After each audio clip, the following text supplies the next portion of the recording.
इस वीडियो में हम ग्रीन स्किल्स यूनिट पढ़ेंगे, वो भी एनिमेशन के साथ। सीबीएसई के ऑफिशियल बुक के बेसिस पे कंप्लीट चैप्टर एक ही वीडियो में कवर करेंगे और इस एक वीडियो को देखने के बाद तुम्हें ये चैप्टर बहुत अच्छे से समझ आ जाएगा। सो स्टार्ट करते हैं, लेट्स बिगिन। जिस तरह हमारे आसपास का एनवायरनमेंट हमारी लाइफ के हर एक एस्पेक्ट को अफेक्ट करता है, उसी तरह हमारी भी day to day activities environment को अफेक्ट करती है। हमें अपनी ज़रूरत की सारी चीज़ें एनवायरनमेंट से ही मिलती है, फिर चाहे वो फूड हो या फ्यूल। और आज का ये चैप्टर भी हमारे एनवायरनमेंट के बारे में ही है, तो हमें जो एग्जाम में मार्क्स मिलेंगे वो भी एनवायरनमेंट के बारे में पढ़ के ही मिलेंगे, राइट। सो सेशन नंबर 1 से पढ़ना स्टार्ट करते हैं। Session number 1, sustainable development. Sustainable development is the development that satisfies the needs of present without compromising the capacity of future generations, guaranteeing the balance between economic growth, care for the environment and social well-being. एक इस तरह का development जिसमें present time की needs तो fulfil हो ही, but ये भी कंसीडर किया जाए कि फ्यूचर जनरेशंस के लिए भी इनफ रिसोर्सेज बचे रहे, ताकि फ्यूचर जनरेशंस को कोई कॉम्प्रोमाइज़ ना करना पड़े। यानी अभी के समय की ज़रूरतें भी पूरी हों और आने वाले समय की ज़रूरतों के लिए भी पर्याप्त रिसोर्सेज बचे, और इकोनॉमिक डेवलपमेंट के साथ साथ एनवायरनमेंट भी सेफ रहे। इस तरह के डेवलपमेंट को सस्टेनेबल डेवलपमेंट कहते हैं। Importance of sustainable development. जिस रफ्तार से इकोनॉमिक डेवलपमेंट हो रहा है और पॉपुलेशन बढ़ती ही जा रही है, उसी रफ्तार से नेचुरल रिसोर्सेज का यूजेज भी बढ़ रहा है, जिसका हमारे एनवायरनमेंट पर काफ़ी निगेटिव इम्पैक्ट हो रहा है। इसलिए हमें सस्टेनेबल डेवलपमेंट की ज़रूरत है, जिससे कि लोगों की ज़रूरतें भी पूरी हो जाएं और एनवायरनमेंट भी डिस्ट्रॉय ना हो। और क्योंकि most of the natural resources बहुत ज़्यादा अमाउंट में तो है नहीं, इसलिए नेचुरल रिसोर्सेज का प्रॉपर यूटिलाइजेशन भी काफ़ी ज़्यादा ज़रूरी है, ताकि फ्यूचर जनरेशंस को भी उन नेसेसरी रिसोर्सेज का एक्सेस मिले और उनकी ज़रूरतें भी पूरी हो। अब तुम्हारे बोर्ड एग्जाम काफ़ी नज़दीक आ गए हैं और कुछ ही टाइम में तुम एग्ज़ाम हॉल में बैठकर आंसर्स लिख रहे होगे, और अभी तुम्हें ज़रूरत है एक ऐसी बुक फॉलो करने की जो एंड टाइम में तुम्हें सारी चीज़ें कवर करा दे, और वो भी कम से कम टाइम में। जैसे PW की ये एंड गेम बुक है, इसमें तुम्हें मैथ, साइंस, SST, इंग्लिश सभी के चैप्टर वाइज चीट शीट्स मिलेंगी, जिससे तुम एक चैप्टर को एक ही बारी में जल्दी से रिवाइज कर पाओगे। और उसके बाद ये कुछ सिलेक्टेड क्वेश्चंस हैं जो कि प्रीवियस ईयर पेपर्स को एनालाइज करके इसमें ऐड किए हुए हैं, जिनके बोर्ड एग्जाम में आने के चांसेस काफ़ी ज़्यादा हैं। तो एग्जाम से जस्ट पहले इन्हें एक बार जरूर कर लेना। और आंसर्स कैसे लिखने हैं उसकी भी टेम्पलेट्स दी हुई हैं कि किस तरह के क्वेश्चन में किस टाइप का आंसर का स्ट्रक्चर तुम्हारा होना चाहिए, ताकि तुम फुल मार्क्स इंश्योर कर पाओ। और जब ये सब हो जाए, फिर उसके बाद इसमें दिए हुए सैम्पल पेपर्स तुम प्रैक्टिस कर लेना प्रॉपर एक टाइमर सेट करके, जिससे तुम ये पता कर पाओगे कि क्या तुम टाइम पे पूरा एग्जाम कवर कर भी पा रहे हो या नहीं। और इसके लिए टाइम मैनेजमेंट की टिप्स भी इसमें टीचर्स ने ऐड करी हुई है। बुक का लिंक डिस्क्रिप्शन में दिया हुआ है, और अगर तुम PW स्टोर से परचेज करोगे तो एंड में ये कूपन कोड लगा देना RDV, इससे तुम्हें एक्स्ट्रा डिस्काउंट मिल जाएगा। तो अब आगे बढ़ते हैं और नेक्स्ट टॉपिक पढ़ना स्टार्ट करते हैं। Next topic is problem related to sustainable development. Sustainable development से जुड़ी हुई ये 3 मेजर प्रॉब्लम्स हैं। Number 1, food. जैसे जैसे हम लैंड को अदर पर्पजेस के लिए यूज़ करने लग रहे हैं, वैसे ही वीट और राइस जैसे क्रॉप्स को ग्रो करने के लिए जितनी फर्टाइल लैंड चाहिए वो कम होते जा रही है। सॉइल में अब न्यूट्रिएंट्स की मात्रा भी कम होते जा रही है, और केमिकल फर्टिलाइजर्स की वजह से तो सॉइल हमारी ख़राब भी होती जा रही है। Second problem is water. पानी के बारे में बात करें तो जहाँ से हमें फ्रेश वाटर मिलता है, जैसे रिवर्स और पॉन्ड्स, वो भी पॉल्यूट होते जा रहे हैं और फ्रेश वाटर के सोर्सेज भी कम होते जा रहे हैं। Lastly fuel. घर और फर्नीचर के कंस्ट्रक्शन में हम अक्सर वुड का इस्तेमाल करते हैं, और वुड हमें मिलता है पेड़ों को काट के। अब जैसे जैसे हम ट्रीज़ को कट करते जाएंगे, वैसे वैसे ट्रीज़ का नंबर कम होते जाएगा, और उससे क्लाइमेट पे भी काफ़ी निगेटिव असर पड़ेगा, जिसकी वजह से एक्सट्रीम वेदर कंडीशंस हमें झेलनी पड़ सकती है, जैसे कि एक्सट्रीम कोल्ड या एक्सट्रीम हॉट वेदर। यूजुअली बड़े बड़े पावर प्लांट्स में इलेक्ट्रिसिटी जनरेट करने के लिए कोल का इस्तेमाल किया जाता है, पर इसका बेहतर अल्टरनेटिव है सोलर पावर, यानी सन की एनर्जी को यूटिलाइज करके पावर जनरेशन करना, जिससे पॉल्यूशन तो कम होगा ही, साथ ही फॉसिल फ्यूल जैसे कि कोल भी सेव होगा। और इसका एक बेहतरीन एग्जांपल है गुजरात सोलर पार्क, जो कि गुजरात के चंकारा विलेज के पास में बना हुआ है। Sustainable development includes. जब हम सस्टेनेबल डेवलपमेंट की बात करते हैं तो उसके अंदर ये सारी चीज़ें आती हैं। Number 1, reducing excessive use of resources. Number 2, recycling and reuse of waste materials. Number 3, planting more trees. And number 4, using more environmental friendly material और बायोडिग्रेडेबल मटेरियल। यानी रिसोर्सेज के अत्यधिक यूजेस को कम करना, वेस्ट को रिसाइकल करना और दोबारा यूज़ करना, ज़्यादा से ज़्यादा पेड़ लगाना और एनवायरमेंटल फ्रेंडली चीज़ों का इस्तेमाल करना।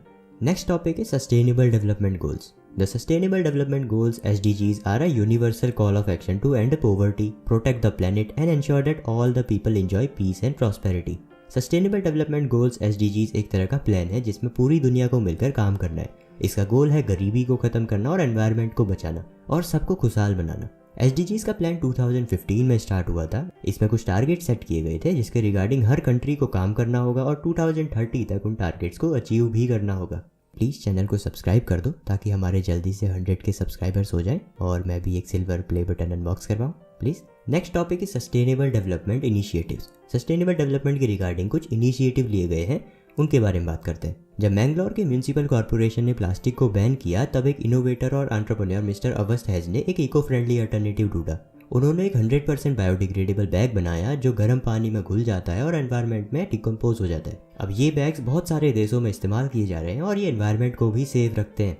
ये एक छोटा सा एग्जाम्पल है कि हमें एनवायरनमेंट को बचाने के लिए नए और बेहतर ऑप्शंस ढूंढने चाहिए। और एक इनोवेटिव आइडिया था कि प्लास्टिक के स्पून्स, फॉक्स और ऐसी चीज़ों का इस्तेमाल बंद कर दिया जाए, जिसके रिगार्डिंग नारायणा जी ने ग्रेन्स का इस्तेमाल करके चम्मच बनाए जो कि खाए जा सकते हैं और अगर नहीं भी खाए जाए तो आसानी से वो मिट्टी में घुल जाते हैं और मिट्टी को पोषक तत्वों से भर देते हैं। नेक्स्ट टॉपिक है सस्टेनेबल प्रोसेसेस। एनवायरनमेंट को सेफ रखने के लिए कुछ प्रैक्टिसेस करी जाती हैं, जैसे organic farming, vermi composting and rain water harvesting. Organic farming वो होती है जिसमें फार्मर्स बिना केमिकल फर्टिलाइजर्स और पेस्टिसाइड्स के फसल उगाते हैं। ऑर्गेनिक फार्मिंग में नेचुरल और ऑर्गेनिक फर्टिलाइजर्स का इस्तेमाल किया जाता है, जैसे कि काउ डंग। इससे क्रॉप तो केमिकल फ्री प्रोड्यूस होती ही है, साथ में सॉइल की क्वालिटी भी फ्यूचर के लिए प्रिजर्व्ड रहती है। वर्मी कंपोस्टिंग की बात करें तो ये एक ऐसी प्रोसेस है जिसमें अर्थवॉर्म्स को ऑर्गेनिक वेस्ट में रखते हैं। ये कीड़े कचरा खाते हैं और फिर उससे खाद बनाते हैं। ये खाद बहुत ही पौष्टिक होती है और प्लांट्स को अच्छी ग्रोथ देती है। इससे हम मिट्टी को भी अच्छा बना सकते हैं और एनवायरनमेंट को भी बचा सकते हैं। रेन वाटर हार्वेस्टिंग की बात करें तो ये एक ऐसा तरीका है जिसमें हम बारिश के पानी को इकट्ठा करते हैं और उसे इस्तेमाल करते हैं। जब बारिश होती है तो उस पानी को छतों से, नालों से और बाकी जगहों से इकट्ठा किया जाता है। फिर इस पानी को स्टोरेज टैंक्स या अंडरग्राउंड रिजर्वायर्स में स्टोर किया जाता है और जब हमें ज़रूरत होती है पानी की तो हम इस स्टोर्ड पानी का इस्तेमाल करते हैं और इससे पानी की बचत होती है। अभी तक अगर तुम पढ़ रहे हो और तुम्हें समझ आ रहा है तो प्लीज़ वीडियो को लाइक कर देना, और अगर पसंद नहीं आ रही है तो डिसलाइक करके कॉमेंट में बताना कि क्या तुम्हें पसंद नहीं आ रहा है। मैं अगली बार तुम्हें बेहतर वीडियो बना के दूंगा। Next is session number 2, our role in sustainable development. हम जानते हैं कि नेचुरल रिसोर्सेज लिमिटेड हैं और एक टाइम बाद वो खत्म हो जाएंगे, और अगर हम इस बारे में कुछ नहीं करेंगे तो हमारी फ्यूचर जनरेशन सर्वाइव नहीं कर पाएगी। इसलिए इस सेशन में हम सस्टेनेबल डेवलपमेंट में अपना रोल देखेंगे। मिनिस्ट्री ऑफ रेलवे ने वाराणसी और रायबरेली में एक इनिशिएटिव लिया था जहां उन्होंने क्ले पॉट्स यानी कुल्हड़ इंट्रोड्यूस करे थे as an alternative for paper cups, जिससे ये 3 फायदे हुए। सबसे पहले तो जो पेपर कप्स बनाने के लिए पेड़ काटे जाते थे वो कम हुए, क्ले पॉट्स बनाने वालों को जॉब्स मिली और प्लास्टिक वेस्ट भी कम हुआ। हम क्या कर सकते हैं वो देखते हैं। Number 1, quality education. Sustainable development के लिए क्वालिटी एजुकेशन सबसे इंपॉर्टेंट फैक्टर है। जो बच्चे स्कूल जाकर अच्छी एजुकेशन लेते हैं वो आगे चलकर अच्छी जॉब्स करते हैं, जिससे कि वो अपनी और अपनी फैमिली की केयर कर सकते हैं। इसलिए हमें भी एजुकेशन को प्रायोरिटी देनी चाहिए। अपने साथ साथ अपने दोस्तों को भी पढ़ाई में हेल्प करनी चाहिए और उन्हें स्कूल ड्रॉप आउट करने से रोकना चाहिए। Number 2, clean water and sanitation. हमें लोगों के बीच ये अवेयरनेस क्रिएट करनी चाहिए कि क्यों टॉयलेट्स का यूज़ करना बहुत इंपॉर्टेंट है, जिससे कि हम इंडिया को ओपन डेफिकेशन से मुक्त कर सकते हैं। और साथ ही वाटर सोर्सेज को भी क्लीन रखने के रिगार्डिंग हमें अवेयरनेस स्प्रेड करनी चाहिए। Number 3, affordable and clean energy. Usually electricity generation के लिए कोल का यूज़ होता है, जिससे कि एनवायरनमेंट पॉल्यूट होता है। तो अगर हम अपनी इलेक्ट्रिसिटी की नीड सोलर पावर से पूरी कर ले तो उससे फॉसिल फ्यूल भी सेव होंगे और एनवायरनमेंट भी पॉल्यूट नहीं होगा। Number 4, decent work and economic growth. हम पढ़ाई करके अच्छी जॉब कर सकते हैं, जिससे कि हम खुद की और अपनी फैमिली की केयर कर सकते हैं। हम खूब हार्डवर्क कर सकते हैं और सोसाइटी में कंट्रीब्यूट कर सकते हैं और कुछ ऐसी स्किल्स सीख सकते हैं जिससे कि हम अपनी कम्युनिटी में कुछ वैल्यू ऐड कर सकें। रिड्यूस्ड इनइक्वालिटीज रिड्यूस करने के लिए हम एक दूसरे की हेल्प कर सकते हैं, सभी के साथ फ्रेंडली रह सकते हैं और हम सभी के साथ मिलजुल कर रह सकते हैं, फिर चाहे वो बड़ा हो, छोटा हो, लड़का हो या लड़की हो या किसी भी कास्ट या क्लास का हो। Next is sustainable cities and communities. Sustainable cities बनाने के लिए हम ये कुछ स्टेप्स ले सकते हैं। Number 1, save energy by switching off lights and fans when not in use. यानी जब ज़रूरत ना हो तब लाइट्स और फैंस को स्विच ऑफ कर देना। जितना हो सके उतना नेचुरल लाइट्स का यूज़ करना, एनर्जी एफिशिएंट लाइट्स जैसे LEDs का यूज़ करना और एनर्जी एफिशिएंट इलेक्ट्रिक अप्लायंसेस का यूज़ करना। Next is responsible consumer and producers. As a responsible consumer environment save करने के लिए हमें पेपर, ग्लास, प्लास्टिक, वाटर इन सबको रीयूज़ करना चाहिए। जब भी हम मार्केट सामान लेने जाएं तो कपड़े वाले हैंड बैग्स लेके हमें जाना चाहिए और प्लास्टिक बैग्स को अवॉइड करना चाहिए। जो चीज़ें अब हम यूज़ नहीं करते जैसे बुक्स, फर्नीचर, क्लोथ्स, उन्हें हमें ज़रूरतमंद लोगों को डोनेट कर देना चाहिए। लोकल सब्जी वालों से सीजनल फ्रूट्स और वेजिटेबल्स हमें लेने चाहिए और लीक कर रहे टैप्स और पाइप्स को हमें रिपेयर कराना चाहिए ताकि पानी के वेस्टेज को हम कम कर सकें। गार्बेज को डिस्पोज करने से पहले उसे हमें सॉर्ट करना चाहिए, यानी कौन सा ग्रीन डस्टबिन में जाएगा और कौन सा ब्लू डस्टबिन में जाएगा, और उसे प्रॉपर्ली हमें डिस्पोज भी करना चाहिए। Protect life below water. Water bodies में फेंका हुआ प्लास्टिक एक्वाटिक लाइफ को डिस्ट्रॉय कर देता है, इसलिए वाटर बॉडीज जैसे लेक्स, पॉन्ड्स एंड रिवर इन सबको हमें पॉल्यूट नहीं करना चाहिए।